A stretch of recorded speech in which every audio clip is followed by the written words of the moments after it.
is away. The first transport is away. Okay, so welcome back to the Rebel Transport build. This has certainly been expanded more. So first thing I want to show you is this was those tiny little quad guns that I had kind of fashioned together. It's a little bit too small.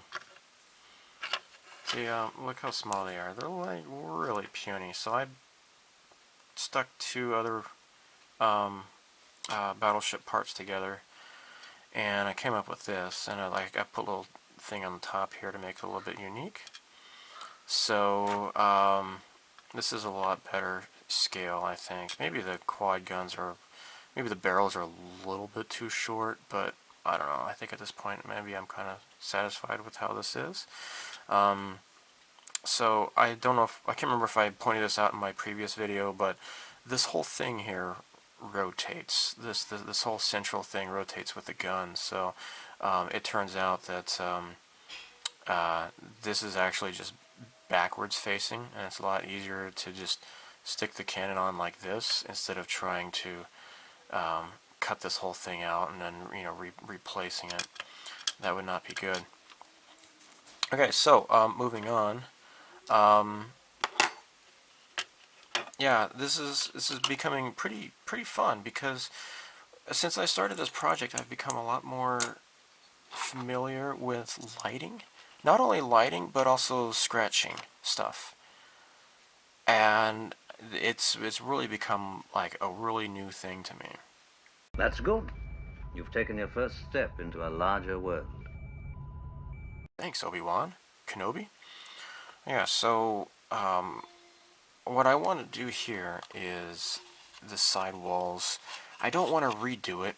You know, if you check out the Starship Modelers website, this guy did a whole article on how he totally redid this. You know, he kept the top detail and bottom detail mostly intact. However, he redid the sidewalls, and I don't want to do that. Now, with this kit, it's just two pieces, the top and bottom, okay? Now, with the old modeling injection technology here, if you have something straight with like detail on the side, with the molds having it so that the plastic parts will come out easily, they didn't really have the technology to do that kind of thing back in the 80s to make this like really detailed. So that's why on this kit, instead of having straight side walls, it's kind of bent like this. And I'm not going to try to redo that at all. No, it'll be way too much work, and I don't really have confidence in having it turn out to look nice at all. But I think I might just add some detail onto here, and just continue to kind of add a little bit, more detail that way. So maybe, possibly, I might cut this out and make something flat inside here to make this so that it has more depth to it. Yeah, I think I'm going to do that. Alright, well, anyhow, sorry for rambling on too much. Now, what I did over the weekend, didn't really do any painting on my other stuff. You know, I have my Millennium Falcon and my A-Wing, or sorry, my Y-Wing. I was wanting to paint, but it was snowing on Sunday, so I didn't really feel like opening the window. I did, however, check out my stuff in my closet, and I found the old Rebel Transport. And I tried sticking the new top onto the old bottom, and it's not going to work. So what I did was I kind of I got the heat, and I yanked out the electronics.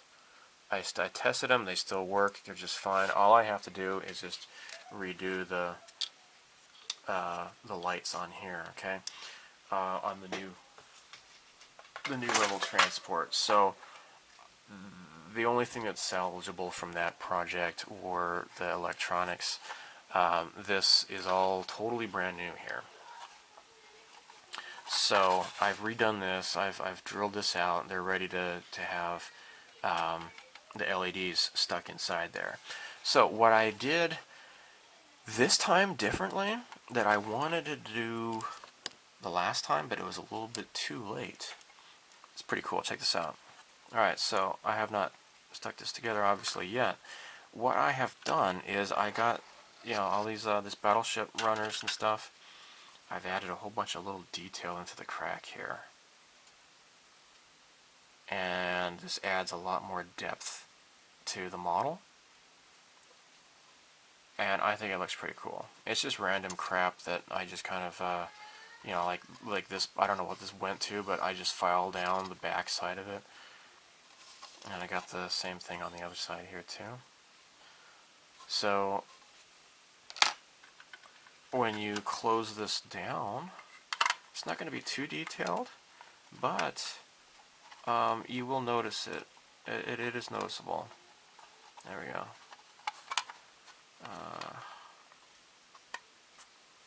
There we go. Yeah, so when this is closed, you're going to see a little bit of detail on the crack here. See? Looks pretty cool, I think. So, yeah, like I said, I'm doing a lot more scratch work, and it's looking pretty cool. What I did buy recently off of Yodobashi was I got some of these little pipes. This is 1mm piping, and I might add it to like the sidewalls on this here. And on Rakuten, I bought some 7.5mm fiber optic. So it is considerably thicker than the 0.5, and I'm going to use this for the X-Wing engines. And I'm going to drill out the engines and thread some of this stuff through there and take a look to see how it appears. But I think the larger diameter is going to make the thruster engine, you know, the X-Wing engines glow a lot more brightly. So, all right, let's move on to working on this again. I have been busy attaching lots of self-made greeblies onto the sides, and hopefully once it's primed, it is going to look nice. But I got a bunch of greeblies I put on here, so hopefully it'll look nice when that happens. Okay, so what I want to do is, in order to paint this, I'm not going to be painting it right now, but I want to just kind of get a feel for how I would be able to design some sort of like a template so that I can paint these stripes on here. So I got this application sheet by Hasegawa. Basically it's a clear masking with a 1mm grid on it. I cut off a little section of it, and what I'm going to do is put this onto the model here. If I can peel this off. There. Okay. And I'm just going to stick this on here and then kind of get a feel for what this is supposed to look like. Unfortunately though, if you see this here, it's just white on white basically, and it's not really that easy to see. What I might want to do is buy this stuff with the black lines instead of the white lines. I bought this when I was working on the SR-71 Blackbird by Itoleri a few years ago, and this is kind of really hard to see. So I think I might want to just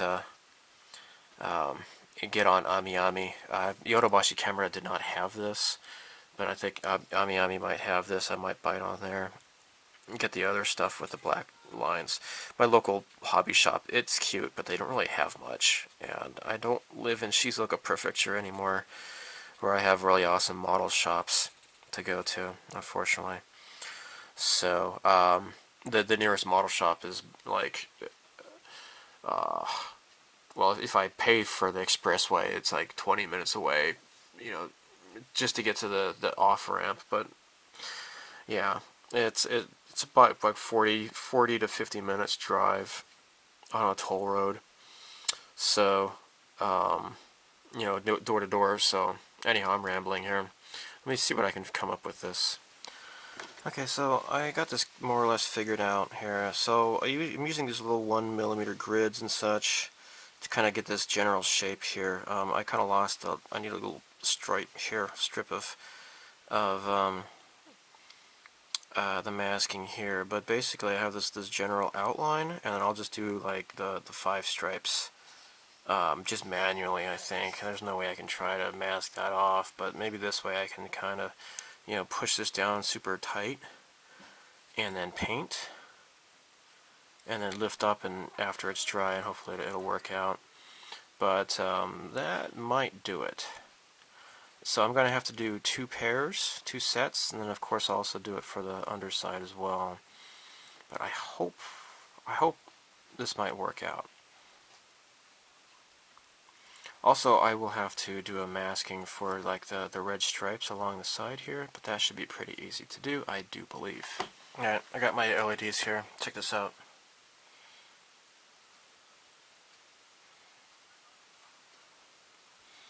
Now, if you could see, hopefully I'm not going to run out of battery power. Alright, if you could see this here, the thruster on the left is the 7.5, and the thruster on the right is the regular 5mm.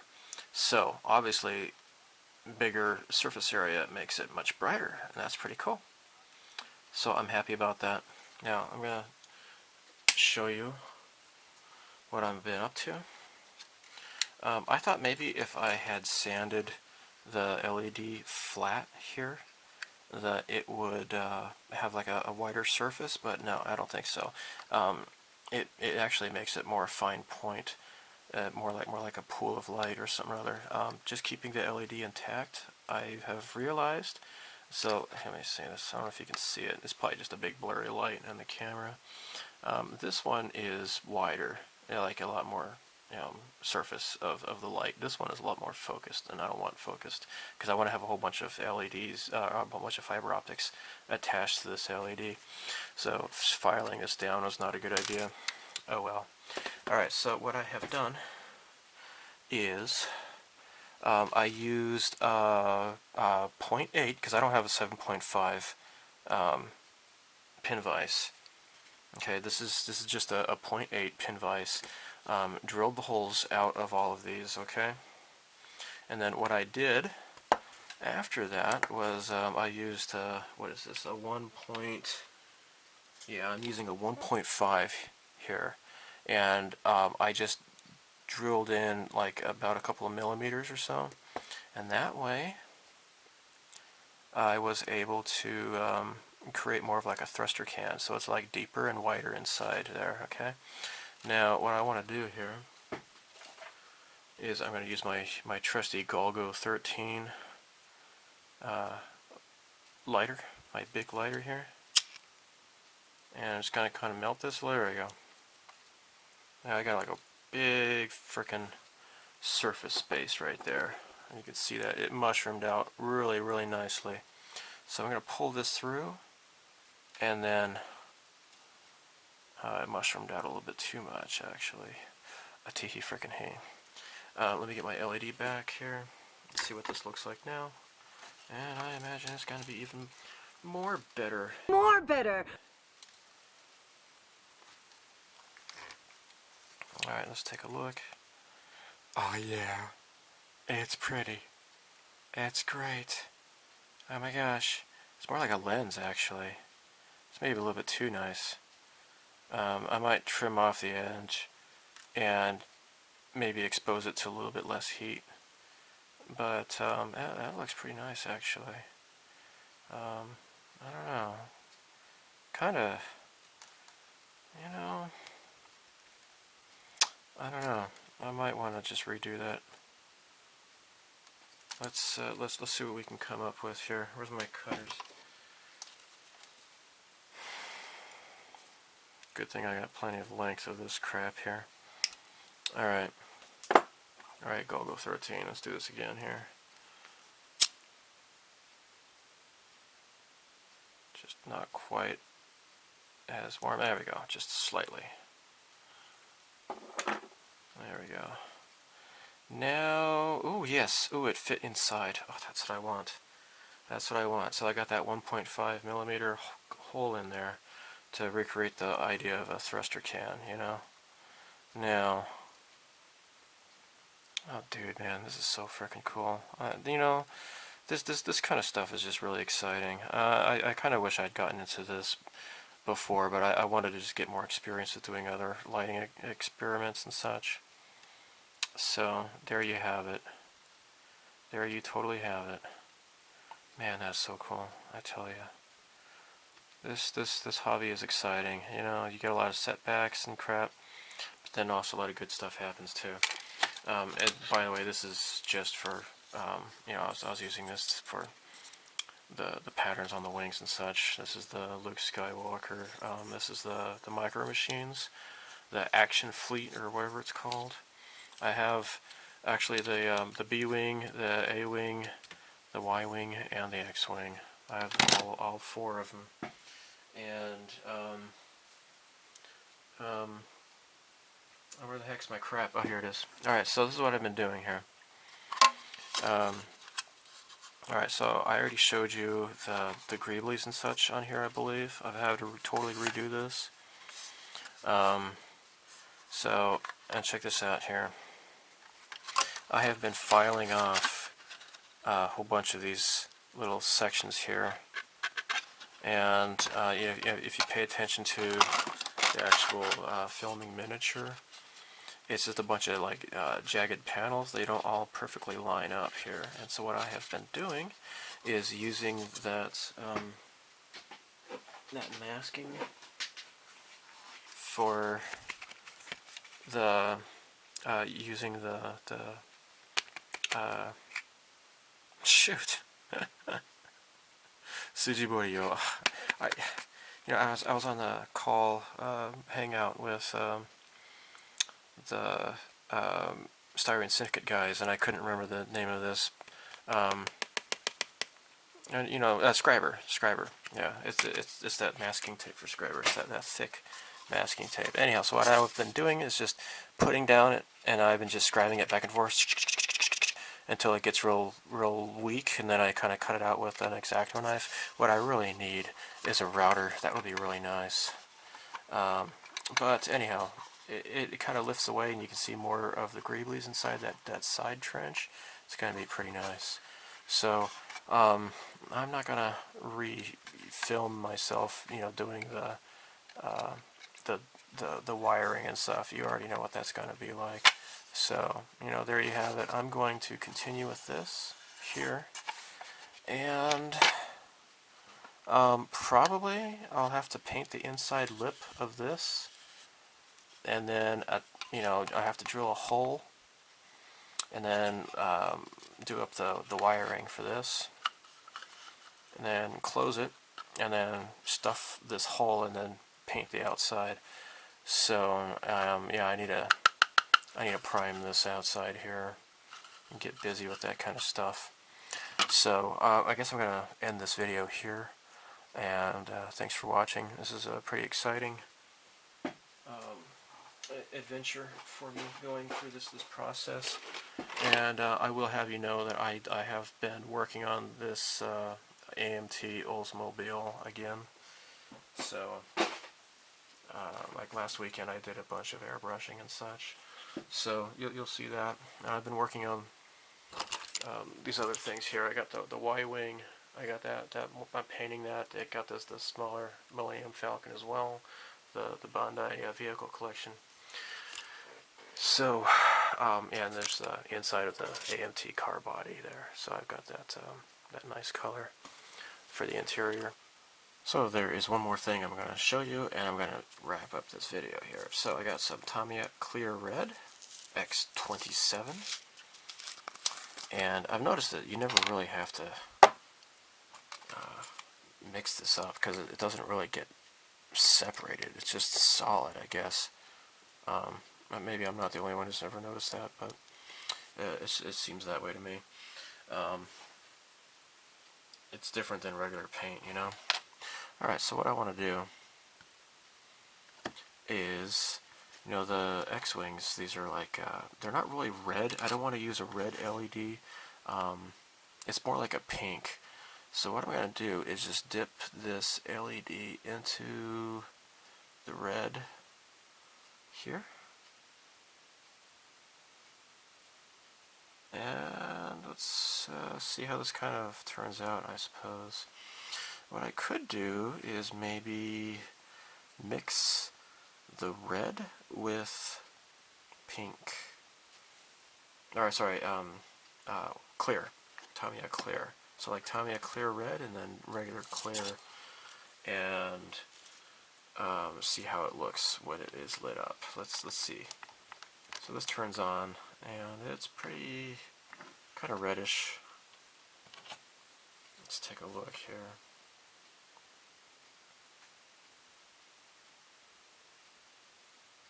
Actually, I think that's perfect.